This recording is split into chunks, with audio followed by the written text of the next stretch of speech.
Hello everybody, it's Pluto Man here. This is a hand I played last night, a real shocker.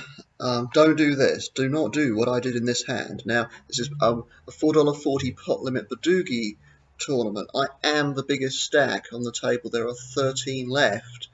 We're fairly deep here.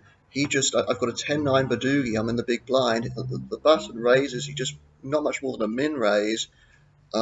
Then I 3-bet. And my eyes light up here. I can see the $13 bounty. I have him covered. Just have him covered. I decide to just go all in, or to pot 4-bet and commit myself here. And he goes all in happily, and I decide to commit with my very mediocre hand. And I am beaten all ends up here. I and I go from 98,000 down to 5,000, and he thinks it's very funny that I have a 10. I don't even have a. Now, the reason why that was absolutely terrible is that obviously, if I lose, I'm completely crippled, and by the time I actually think that the way to go there is just to fold. It looks very, very tight, doesn't it? To just fold to that original, or that 4-bet, such a small 4-bet, suspiciously small. And the thing is, we were so deep there. So I had 98,000, and we were what 70 big blinds deep, which at that stage of the tournament is a lot. It's unusual. And yeah, one reason why I called, I think it's because it was just so shoved, or to get all my money in, was because it was so late. It was about 1:30, I think, something like that. I think if you go back a little bit, you'll see what the time was. It'll be on the on my screen, at the bottom right. So yeah, it was, and after that, I was really reeling from that. Funnily enough, I actually survived with my absolutely tiny stack at that point, and you can see here in this graph, I make the final table. So there were 13 left when I had that moment of madness, and I clearly make the final table here. Here you can see I'm in 7th place. Here you can see what happened to my stack. And the ridiculous thing is the $13 was not worth. That's why it was so terrible. The $13 that I would have got, possibility of getting that bounty, wasn't worth the very real risk of this happening, and then all the remaining bounties, all the payouts becoming kind of like just not within my grasp anymore. So, and the fact that eventually I came 6th in this tournament, but that so I got somewhere, but that's being results oriented. My expected result after doing that, after getting all in with that 10, that bad 10, was I was going to finish 13th, 12th, 11th most of the time. I was lucky to finish 6th, very lucky actually. Whereas if I hadn't done that, I would have finished in the top 3, very good portion of the time, and I just ugh. So for the rest of that tournament, I survived, I don't know, 40 minutes or something after that. I just felt, oh my god, that was just terrible.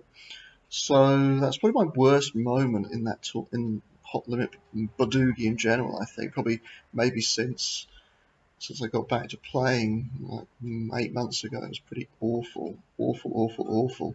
And I think the reason is I'm still haven't got practice of getting these bounty tournaments, being in a situation like that, the big stack against the second biggest stack.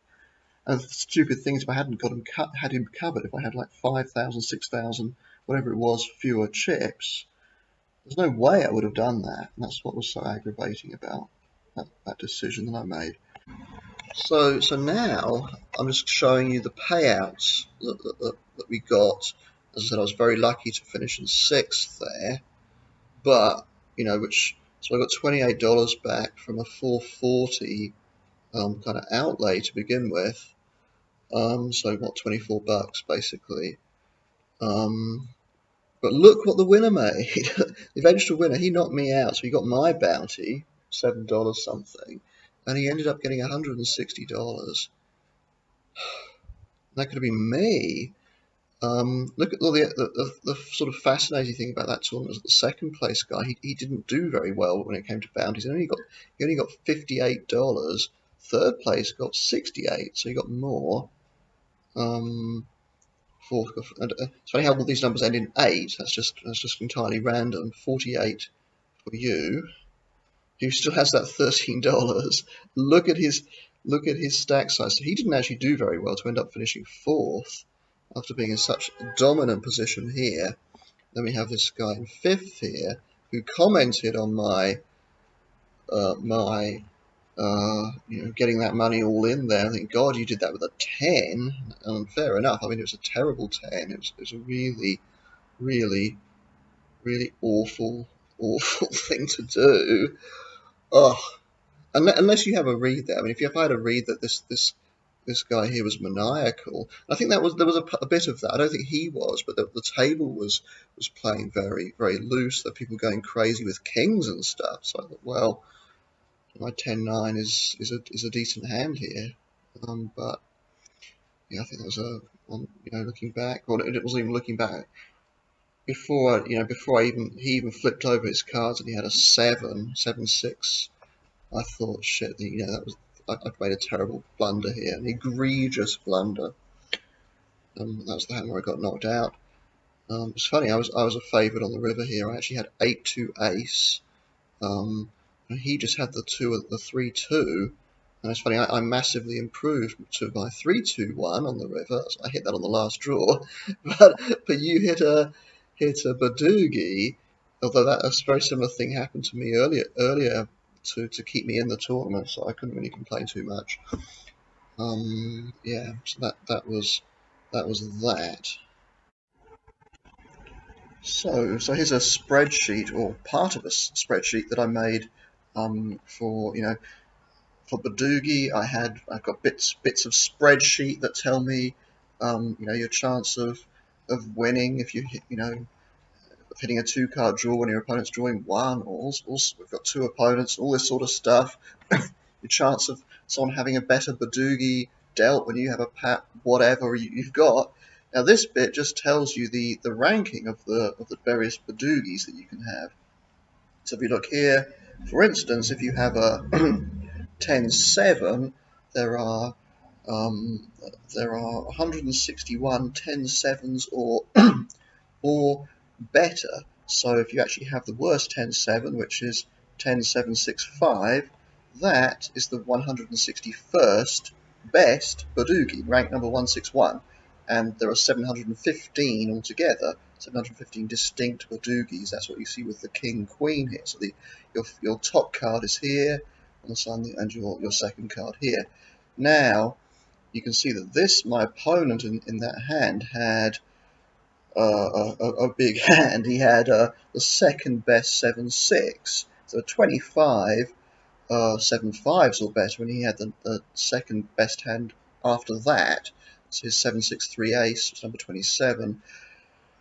Me on the other hand, well, I only had number 195. My rough 10, my bad 10, it's sort of in the middle of the 10-9s there.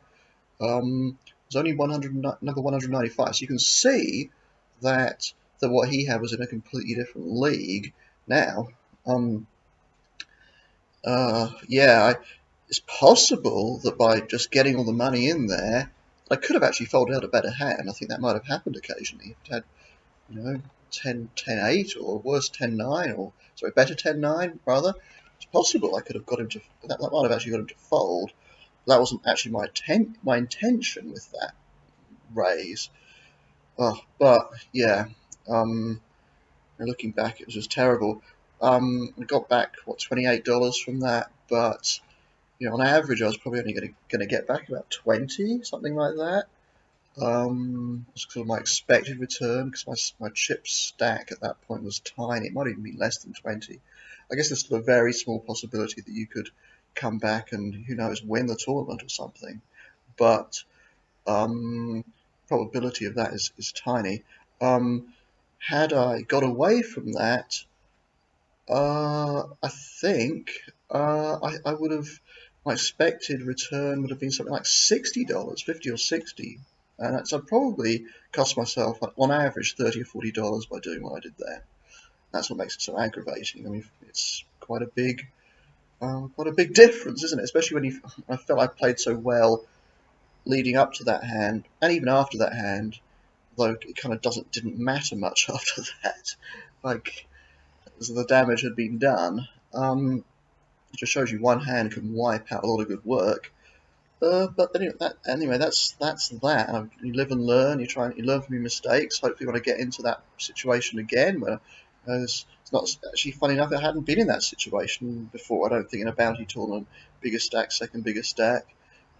My eyes just lit up, and I thought bounty, and that's just not what to do. When you consider the payouts and the future bounties and all of that was way more than that $13.